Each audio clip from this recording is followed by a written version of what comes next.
नमस्कार, सक्षम Ujjwala Pankaj Khare, Gargi agriculture research and training इन्स्टिट्यूटचा थर्ड इयरचा लास्ट इयरचा विद्यार्थी आहे। आम्ही जस्ट आता ग्रॅज्युएट होतो आहे आणि खूप आनंदही होतोय आणि थोडासा नर्वसनेस पण आहे, कारण की ह्या कॉलेजला आम्ही सोडून जाणार आहे, इथल्या टीचर्सला, इथल्या स्टुडंट्सला।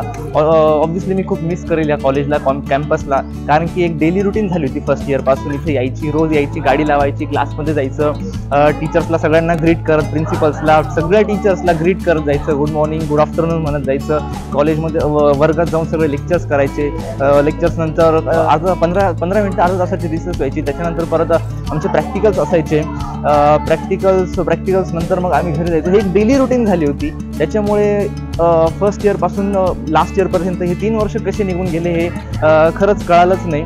आणि मी खरंच खूप थँकफुल आहे कॉलेजला। इथं येऊन खूप नवीन टीचर्स भेटले, सगळ्या मुलांसोबत शिकायचा एक्सपिरियन्स भेटला मला। खूप लांबचे विद्यार्थी येतात इथे आणि टीचर्स पण एकदम वेल एज्युकेटेड आहे। असिस्टंट प्रोफेसर स्वामी रुईकर मॅम आहेत, त्याच्यानंतर चित्ते मॅम आहेत, मनीषा मॅम आहेत, आमचे प्रिन्सिपल आहेत जे डॉक्टर आहेत, PhD डॉक्टर आहेत।